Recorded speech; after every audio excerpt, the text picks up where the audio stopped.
দক্ষিণেশ্বরের ভবতারিণী মায়ের মন্দিরের পাশেই রয়েছে আরেক স্বপ্নাদিষ্ট আদ্যা মায়ের মন্দির এবং শ্রী রাম ও কৃষ্ণ দেবের নির্দেশে ও আদেশে অন্নদা ঠাকুর প্রতিষ্ঠা করেছিলেন এই সাধন ক্ষেত্রকে। এই মন্দিরটি কিন্তু অতি জাগ্রত, স্বপ্নাদেশপ্রাপ্ত এবং মায়ের মূর্তিটিও মায়ের আদেশেই নির্মিত এবং এই মন্দির কিন্তু সবসময় খোলা থাকে না। আর এই মন্দির কিন্তু স্পর্শ করা যায় না, মায়ের বিগ্রহকেও কিন্তু স্পর্শ করা যায় না। খুব দূর থেকে মায়ের মন্দির দর্শন করতে হয় এবং এখানে কিন্তু প্রচুর নিয়ম আছে এই মায়ের পুজোর। তো এই পুরো মন্দিরটাই কিন্তু একটি অতি আশ্চর্য মন্দির এবং দিব্য মন্দির। তো আজকে 2026-এর 1 জানুয়ারি থাকবে সেই মন্দির নিয়েই কিছু কথা। আর দক্ষিণেশ্বরের মন্দিরে পুজো দেখে বা পুজো দিয়ে আপনারা কিন্তু এখানে এসে ভোগ গ্রহণ করতে পারেন। এখানে মায়ের ভোগ গ্রহণের সুব্যবস্থা আছে। টিকিট কেটে আপনারা ভোগ গ্রহণ করতে পারেন। প্রায় 8-10 রকমের আইটেম দিয়ে কিন্তু মায়ের ভোগ দেওয়া হয়। তো যারা দক্ষিণেশ্বরের মন্দির দর্শন করে এখানে খাদ্য গ্রহণ করতে চান, প্রসাদ গ্রহণ করতে চান, তারাও কিন্তু এই মন্দিরে চলে আসতে পারেন। এখানে বিশাল বড় রান্নাঘরে রান্না চলছে। তো আসুন ঘুরে দেখি আজকে আদ্যাপীঠ। গুড মর্নিং বন্ধুরা, হাই করে দে বাবু। আচ্ছা, 2026 সালের 1 জানুয়ারি, এখন বাজে সকাল 9:40 আর আমরা যাচ্ছি এখন আদ্যাপীঠ মন্দিরে পুজো দিতে। নমস্কার বন্ধুরা, আমি মৈত্রেয়ী আর আপনারা দেখছেন আমার চ্যানেল এক্সপ্লোর উইথ মৈত্রেয়ী। আমার চ্যানেলটা যদি ভালো লাগে প্লিজ একটু সাবস্ক্রাইব করে দেবেন। আপনাদের সাবস্ক্রাইবে আমার ভিডিও করার ইচ্ছে আরও বাড়বে। আর লাইক কমেন্ট অবশ্যই চাই। Happy new year. তো নিউ ইয়ারের প্রথম দিন 1 জানুয়ারি আমরা পৌঁছে গেছি আদ্যাপীঠে মায়ের মন্দিরে। এটা আমি বহু বছর ধরে আসি, প্রায় 15-20 বছর ধরে টানা আসছি এবং এটাই হলো আদ্যা মায়ের মূল মন্দির। তো আদ্যা মায়ের মূর্তি যেহেতু স্বপ্নাদিষ্ট, তো সেই মূর্তির ছবি তোলা নিষেধ, এই মূর্তির ছবি তোলা যায় না। তো সেই কারণে মায়ের মন্দির বন্ধ হওয়ার পরই আমি ভিডিওটি তুলেছি। এটি হলো মূল মন্দির। এই মন্দিরটি বন্ধ থাকে তো নির্দিষ্ট 8 ঘন্টা সময়ের জন্য, মানে সকাল 10:30 থেকে 11টা আর বিকেল 4:30 থেকে 5টা, এই মাত্র 8 ঘন্টা সময়ের জন্য এই মন্দিরটা খোলা হয়। আর বাকি সময় কিন্তু মায়ের মন্দির বন্ধ থাকে। আর পাশে আরেকটি ছোট মন্দির আছে, সেখানে আদ্যা মায়ের আরও একটি মূর্তি আছে। তো সেই মূর্তিতে বাকি কিন্তু সকাল 12টা পর্যন্ত পুজো নেওয়া হয়। তো বছরের প্রথম দিন মায়ের দর্শনের মধ্য দিয়েই শুরু হলো আমাদের এই বছরের যাত্রা। আশা করি মা আমাদের সুস্থ রাখবেন, সবল রাখবেন, ভালো রাখবেন, সকল কাজে সিদ্ধি দেবেন, আশীর্বাদ করবেন। তো এই পাশে হচ্ছে মূল মন্দিরের সঙ্গে আর একটা নাট মন্দির। এই নাট মন্দির থেকেই মাকে দর্শন করতে হয়।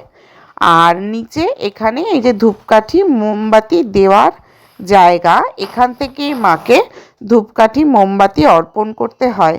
যেহেতু এই আদ্যাপীঠ হচ্ছে স্বপ্ন আদেশে পাওয়া মন্দির, তাই এই মন্দির কেউ টাচ করতে পারেন না। তো আমরা এখন আছি এই নাট মন্দিরে। এই নাট মন্দিরে এইমাত্র যে 10:30টার পুজো সেটা সম্পন্ন হলো এবং সবচেয়ে ভালো লাগে মায়ের পুজোর শেষে এখানে আদ্যা স্তব পাঠ করা হয়, শ্রী রামকৃষ্ণ কীর্তন হয়, গুরু বন্দনা হয়। তো মায়ের পুজো হয়ে গেছে, বড় মায়ের পুজো হয়ে গেল, মন্দির বন্ধও হয়ে গেছে। তো এবার আমরা আমাদের প্রসাদটা কালেক্ট করব আর ভোগের কুপন কাটবো ভোগ খাওয়ার জন্য। আর তার আগে একটু মহাকাল মন্দির দর্শন করব। আগামী 17 জানুয়ারি অন্নদা ঠাকুরের জন্মদিন এবং সেই সঙ্গে এই আদ্যাপীঠের প্রতিষ্ঠা দিবস। তো সেই কারণে 135তম প্রতিষ্ঠা দিবস। তো ওই দিন সারাদিন মন্দির খোলা থাকবে, মানে বড় মন্দির খোলা থাকবে। আর 3000 মানুষের মধ্যে কম্বল বিতরণের একটা উদ্যোগ আদ্যাপীঠের তরফ থেকে নেওয়া হয়েছে। তো 3000 মানুষকে খাদ্য দেওয়া হয়, মানে প্রসাদ দেওয়া হয়। আর এখানে সবসময় কিন্তু মায়ের যে শাড়ি, সেই শাড়ি গরিব দুঃখীদের দান করা হয়। তো আদ্যাপীঠের প্রচুর সেবামূলক কাজকর্ম আছে। তো সেইগুলো সম্পর্কে আপনারা যদি আসেন এই মন্দিরে তাহলে বিস্তারিত জানতে পারবেন। তো এখন এটুকুই জানালাম এই কম্বল বিতরণ উৎসবের কথা। আর এখানে বিভিন্ন পত্রপত্রিকার কাটিং করে দেওয়া আছে এবং রাষ্ট্রপতি প্রণব মুখোপাধ্যায়, মমতা ব্যানার্জি, তো যারা যারা এই মন্দিরে এসছেন তাদের খবর দেওয়া আছে। তো এই নাট মন্দির, এখান থেকে বসেই মাকে দর্শন করতে হয়। সামনের দিকে হচ্ছে মেয়েদের বসার জায়গা আর পেছনের দিকে ছেলেদের বসার জায়গা। তো এখানে কিন্তু খুব সুষ্ঠুভাবে এই মায়ের দর্শন কমপ্লিট হয়। এখানে কিন্তু সেইভাবে লাইনের কোনো ব্যাপার নেই দক্ষিণেশ্বরের মতন। পেছন দিক থেকে সবাই যে যার মতন দর্শন করে চলে যায়। খুব সুন্দর এখানকার ব্যবস্থা। তো মূল মন্দির দর্শন করে এখন আমরা একটু ছোট মন্দিরগুলো দেখব।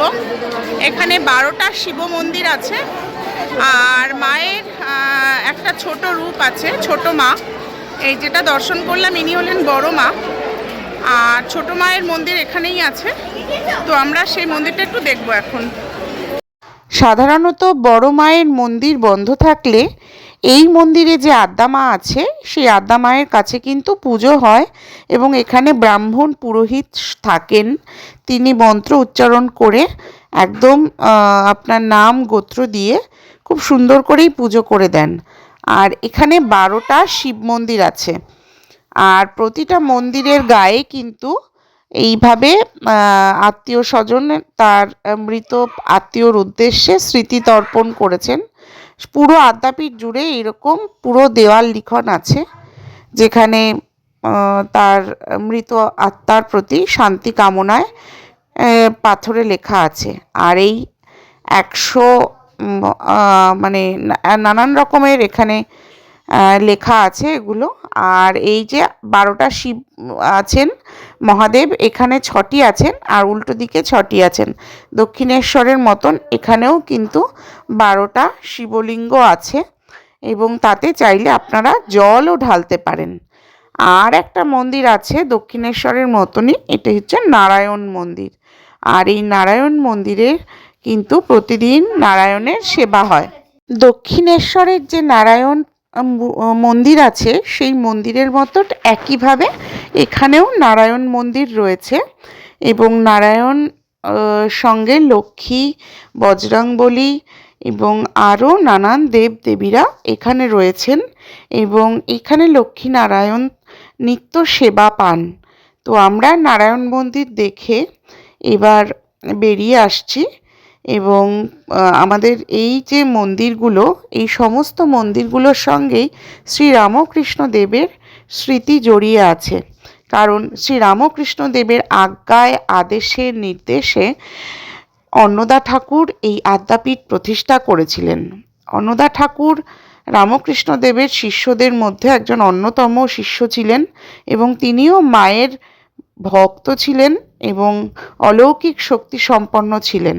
তো তিনি বর্তমানে এখন যেখানে ভিক্টোরিয়া মেমোরিয়াল, সেই ভিক্টোরিয়া মেমোরিয়ালের সামনের পুকুর থেকে একটি কোষ্ঠী পাথরের আদ্যা মায়ের মূর্তি উদ্ধার করেন, কিন্তু সেটি এই আদ্যা মায়ের নির্দেশে গঙ্গায় বিসর্জন দেওয়ার নির্দেশ হয় স্বপ্নে।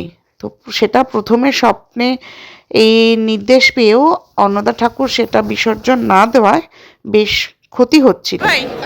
তো তারপর মা আবার স্বপ্ন আদেশ করেন যে কাশী থেকে অন্নদা ঠাকুর যেন আদ্যা মায়ের ঠিক এই রকম মূর্তি, এই রকম হাত আর কোন হাতে কি থাকবে সমস্তটা মা নিজেই স্বপ্নে নির্দেশ করে দেন এবং সেই অনুযায়ী অন্নদা ঠাকুর কাশী থেকে আদ্যা মায়ের এই মূর্তিটি নির্মাণ করে আনেন এবং তারপর এই মন্দিরে প্রতিষ্ঠা হয় এবং একই সঙ্গে স্বপ্নে মা নির্দেশ করে দেন যে কোন দিন কোন সময়ে এই মন্দির খোলা থাকবে, বড় মন্দির।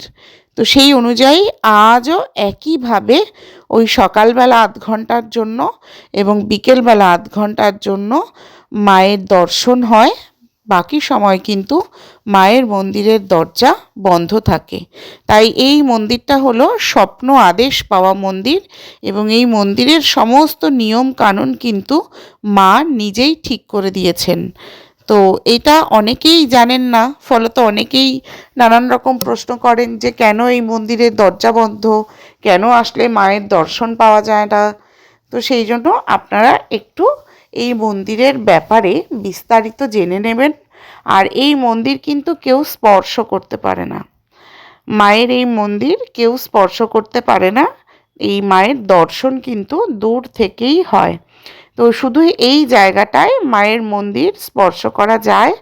তো এখান থেকেই আমরা মাথা ঠুকে প্রণাম করলাম, মাকে ধূপ দ্বীপ জ্বালিয়ে দিলাম এবং সারাটা বছর যেন পরিবারের সকলকে নিয়ে ভালো কাটে সেই জন্য মায়ের কাছে আমরা মঙ্গল প্রার্থনা করলাম। এবং এখানে কিন্তু ভোগ খাওয়ারও একটা ব্যবস্থা আছে। তো আমরা এই মায়ের মন্দিরে প্রদীপ ধূপকাঠি এগুলো দেখিয়ে এবার চলে যাব মহাকাল মন্দিরে। মা থাকলে তো বাবাও থাকবেন, তাই মায়ের মন্দিরের পাশেই রয়েছে বাবার মন্দির, মহাকাল মন্দির। আর এটা কিন্তু একটা খুব প্রাচীন নিম গাছের গোড়ায় এই মন্দির এবং এই সমস্ত গাছগুলো কিন্তু শ্রী রামকৃষ্ণের স্মৃতি বিজড়িত। তাই এই মন্দির সম্পর্কে অনেকেই জানেন না, কিন্তু এই মন্দিরটি শ্রী রামকৃষ্ণের একটি সাধন ক্ষেত্র এবং অন্নদারও সাধন। এবার আমরা আসছি হচ্ছে মহাকাল মন্দিরে। মহাকাল মন্দিরটা আদ্যা মায়ের মন্দিরের গায়েই, মানে মা আছেন যখন বাবা তো থাকবেনই। তো এটা হচ্ছে সেই মহাকাল মন্দির। এই হলো মহাকাল মন্দির, মায়ের মন্দিরের একদম পাশেই এই মন্দির। আর এই মহাকাল মন্দিরের শিব ঠাকুর যেখানে অবস্থিত সেটি কিন্তু একটি নিম গাছের গোড়ায় শিব ঠাকুর উপবিষ্ট। আর এই নিম গাছটা বহু প্রাচীন একটা নিম গাছ। এই যে ওপরে দেখতে পাচ্ছেন কি বিশাল একটা নিম গাছ। আর এই পাশে আরেকটি মন্দিরও রয়েছে, যদিও এই মন্দিরের দরজাও সবসময়ই বন্ধ থাকে। আমি আজ পর্যন্ত কোনো দিন এই সাদা মন্দিরের দরজা খোলা দেখিনি। তো এই মহাকাল মন্দিরের পাশে কিন্তু একটা কাঁঠাল গাছ আছে। এই কাঁঠাল গাছটাও খুব প্রাচীন কাঁঠাল গাছ। আর এই কাঁঠাল গাছের সঙ্গে একটা স্মৃতি জড়িয়ে আছে, কারণ আমার মা যখনই আসতেন তখনই এই কাঁঠাল গাছের তলাটায় এই মহাকাল মন্দিরে খানিকক্ষণ বসতেন। তো এই জায়গাটা আসলে আমার মা আসতেন এবং আমার জন্মের পর থেকেও আমি সবসময় এসেছি আদ্যাপীঠে। তো আমার বহু স্মৃতি বিজড়িত জায়গা এটি। তারপরে মহাকাল মন্দিরে চলে এলাম। এই যে শিবলিঙ্গ অধিষ্ঠাত্র, আর তার উপরে রয়েছে হচ্ছে বাবার জল ধারণের কলস। আর এখানে কিন্তু বাবাকে পেঁচিয়ে রয়েছে নাগ মাতা। তো বাবার পেছনে নাগ মাতার একটা মূর্তি রয়েছে আর পাশে রয়েছে নন্দী। আর এই হলো সেই নিম গাছের বৃক্ষ, যেই গাছে সবাই নানান কিছু প্রার্থনা করে ধাগা বেঁধে যান, দড়ি বেঁধে যান এবং প্রার্থনা পূরণ হলে এসে খুলে দিয়ে যান। তো এখানে কিন্তু নাগ মাতা রয়েছেন, মানে এটা দেখা যায় না, খুব রেয়ার। আর এইটা হচ্ছে সেই সাদা শিবলিঙ্গ। তো সাদা শিবলিঙ্গ নিয়ে অনেক রকম কথা আছে, যে সাদা শিবলিঙ্গ বাড়িতে রাখা যায় না বা সাদা শিবলিঙ্গের অনেক রকম উপাচার আছে। তো আমিও সবটা ঠিকঠাক জানি না, কিন্তু এইখানে দেখলাম।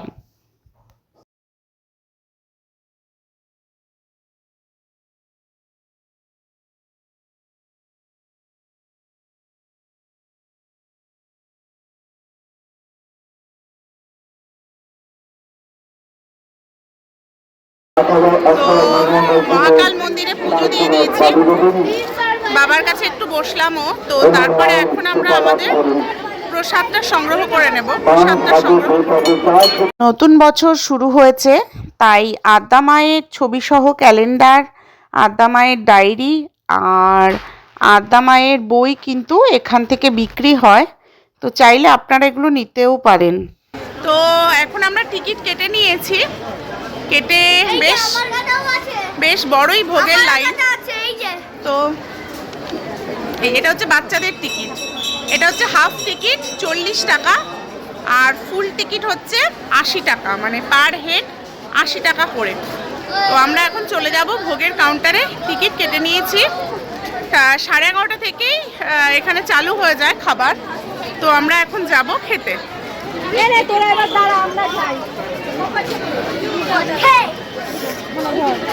চল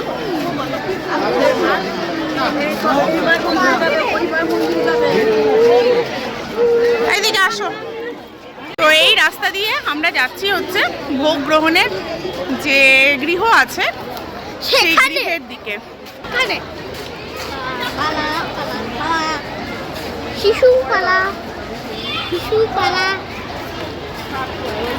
মা, আজকে আমি কোনো খাবার নষ্ট করবো না। মায়ের খাবার নষ্ট করতে নেই, নষ্ট করলে পাপ দেয়। কোনো খাবার নষ্ট করবো।